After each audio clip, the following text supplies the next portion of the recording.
So important. One of the most powerful promises I made to the people of this state was to confront the opioid and drug epidemic. I used to go around New Hampshire more than any state, and you'd say, "Sir, the state is infested." You said, "Sir, we're like a drug den." You tell me. And I didn't really see it. And then I met with the police officers and fire departments and all the people that do, and you just seem to have a bigger problem. And by the way, the wall is being built. That's going to stop a lot of it. Wall's being built.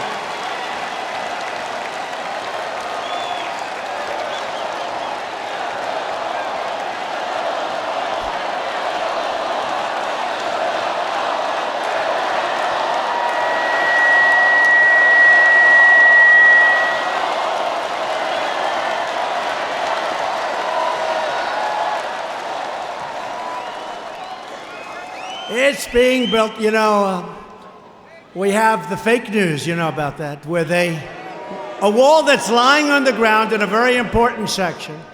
So we pick up the wall, it's in pieces. I mean, literally, it's gone.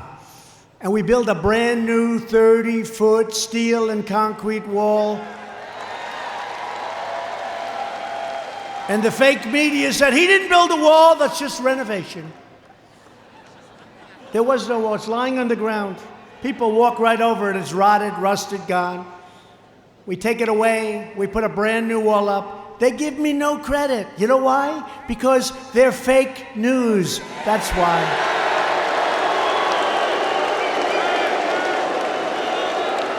We're building a lot of wall. The Army Corps of Engineers is doing a great job. They're doing a great job. Since I took office, we've attacked the challenge with everything we have. We have secured a record $6 billion in new funding, opioid. We vastly increased the distribution of overdose reversing drugs, which are pretty amazing things. We've given them to your police department, your fire department, pretty amazing. We have reduced the total amount of opioids prescribed by 34%. And the Department of Justice has prosecuted more than 3,000 defendants in opioids-related cases. And our public awareness campaign about the terrible suffering that drugs inflict has already reached 58% of all young Americans. I said that you have to show them. We're doing ads, beautiful ads, shows them, and you've seen them. I don't even want to describe them. They're brutal. But we're doing ads on television and papers about how bad it is for children so they can see it. Because the greatest thing we can do is not get people started on drugs, right? Not get them started. It's hard to get off. You know, we can get them off, and we're doing it, and it's been done, but it's hard to get off. If they never start, it's real easy. It's real easy. So we're trying to get young kids. You won't see the fruits of this labor for a little while because it takes a while, but we are working so hard on advertising and promotions to tell young kids, children, how bad drugs are, how dangerous they are, how horrible they are, how they destroy your brain, how they do so many bad things. And they're really very tough ads. They're hard-hitting ads, and I think they're having a big impact. You'll see. Over time, you'll see. But we still have much work to do. But as a result of these efforts, last year we saw the first nationwide decline in drug overdose deaths in 31 years. It's pretty amazing. And at the center of America's drug crisis is the border crisis. Vast quantities of deadly narcotics are being smuggled across the border, including meth, cocaine, heroin, and fentanyl. And as part of my trade deal with China, it's been very important. And President Xi said he's going to do it. So far, he has not done it. But I said, you have to stop sending us fentanyl. Have to. And you have to criminalize in China the making of fentanyl. And so far, he has not come through, but I think he will. You'll know. You'll know. Yet Democrats want to open borders, and Republicans want strong borders. That's your difference. One wants open borders. Who can even think of an open border? Think of it.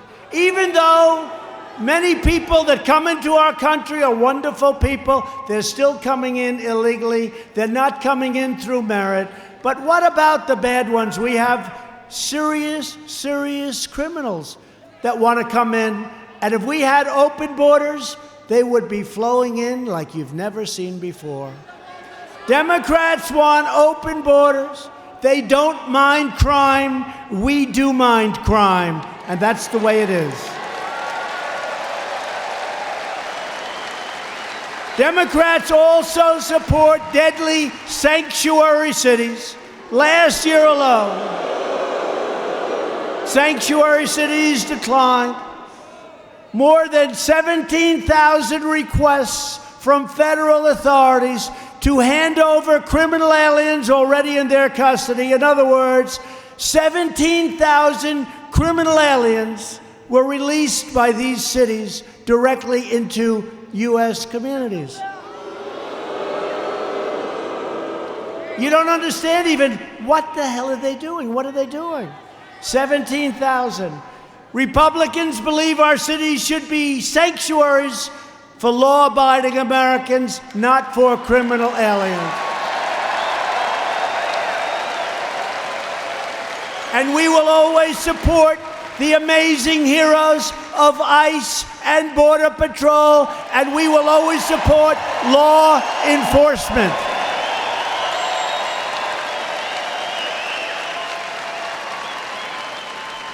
Every Democrat candidate also wants to give illegal immigrants free welfare. Republicans believe public benefits should be protected for truly needy Americans, not for illegal aliens, and we should reduce our taxes and many other things with all of that money that we're talking about. We need to elect a strong Republican majority to end sanctuary cities, stop human traffickers, stop drug smugglers, and adopt an immigration system that puts the needs of American workers and families first.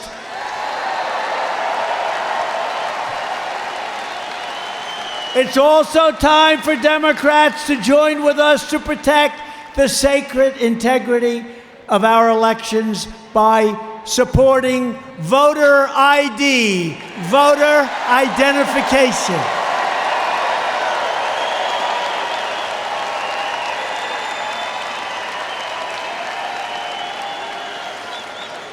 It's incredible. They're constantly saying, oh, we need to protect our... They're not looking for that. They're not looking for that. We say, what about voter ID? In other words, you have a picture, you have to go up. What about voter ID? That they don't want to do. But we need voter ID.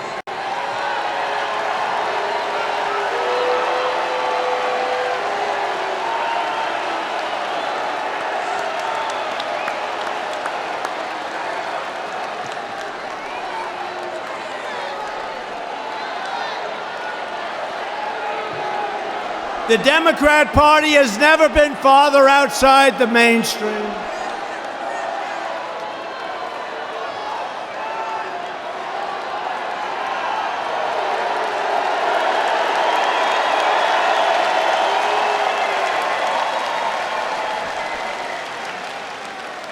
Where do they come from?